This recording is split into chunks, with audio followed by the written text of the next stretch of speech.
principles, very hard to do. I realize that most of you are mothers or you're in some sort of village, and like my mom, she developed this 9 o'clock time where she would finally get the baby down, which was with my daddy, and then the kids there. See, that was different. So she had to get the baby down, the house done. So she developed her 9 o'clock study time, all right? So what we found out over the years is she was getting like 4 or 5 hours of sleep. I was a student at one time. I was getting like 4 or 5 hours of sleep. My sisters were, we all worked different jobs, 4 or 5 hours of sleep. That really does impact your health because you're fatigued. Your body cannot lose weight when you're tired because it has not recovered. So it needs 6 to 8 hours. So that is a daily testimony for myself. I say, hey, I'm at the 6-hour mark. I need to lay down as well. I'm an entrepreneur. Entrepreneurship has no hours. It don't shut down. I wake up with the phone. The phone is my office. I go to bed with the phone. I'm up with the phone. I roll over and pick the phone up. Very bad habit, right?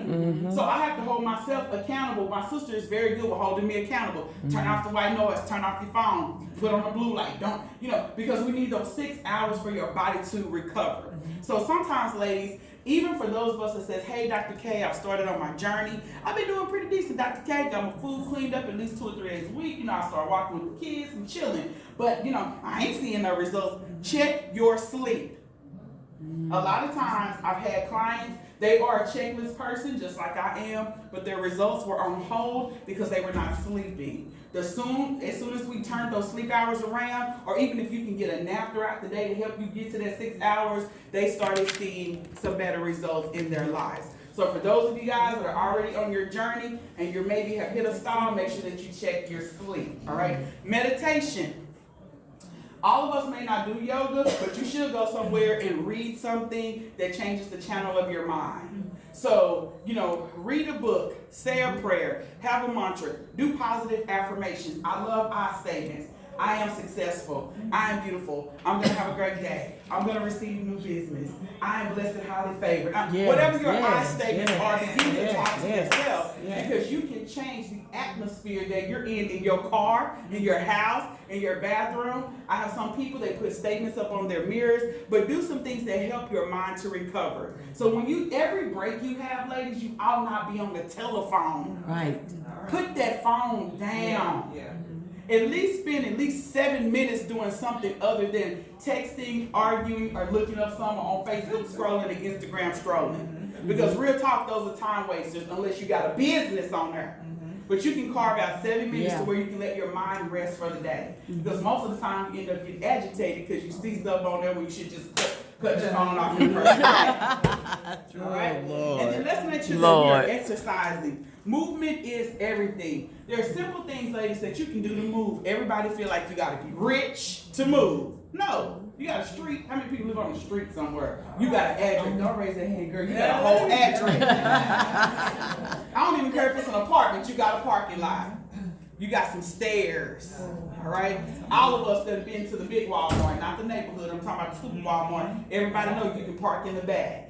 Okay, we know that we can take our tennis shoes with us. This is free game right here. Free. Put your tennis shoes in the car. Walk further.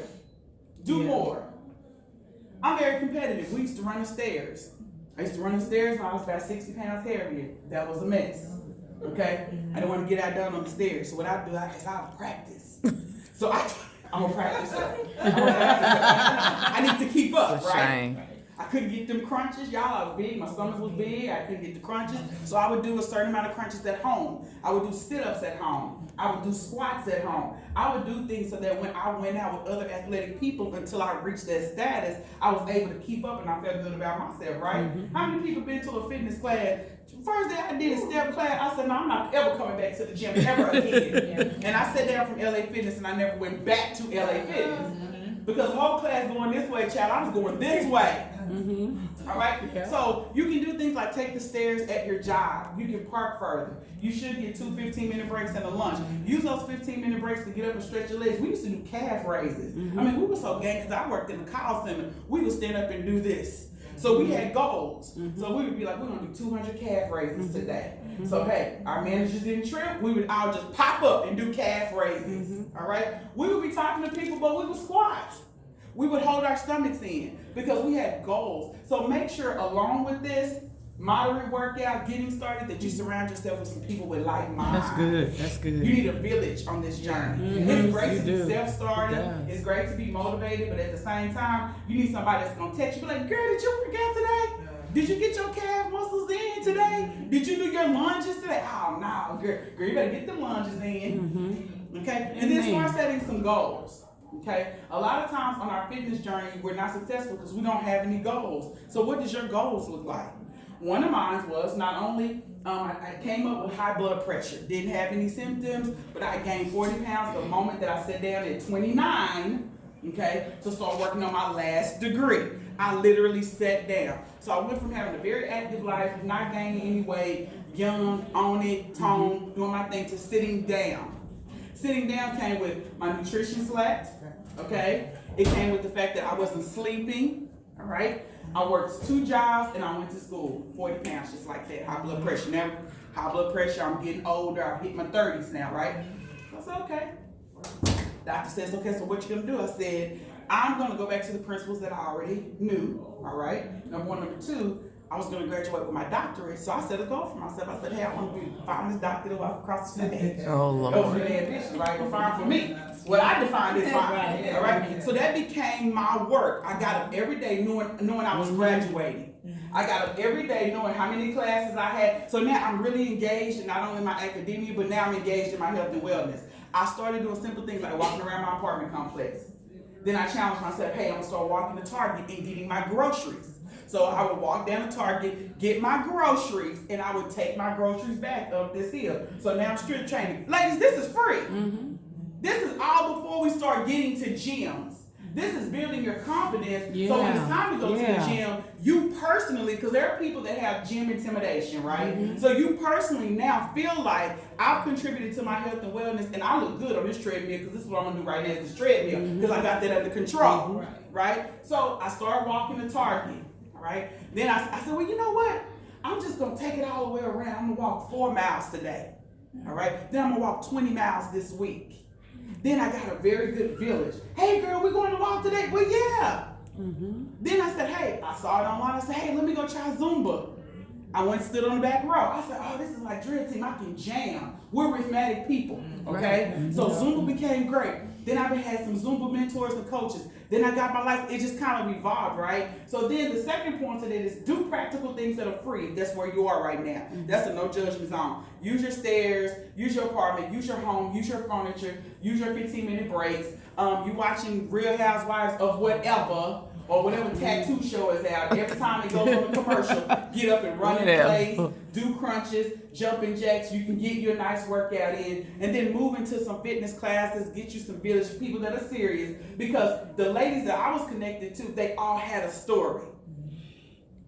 Diabetes, cancer survivors, thyroid survivors, weight loss survivor. Everybody was surviving something, so we needed each other's energy. So that if one of us was having a bad day, I believe it says it in Ephesians, or Mom can correct me on that, where it says that if 2 is better than 1, friendship scripture, so that when one falls down, another one can pick each other up. We never let each other fall, and we were very successful because we all held each other accountable.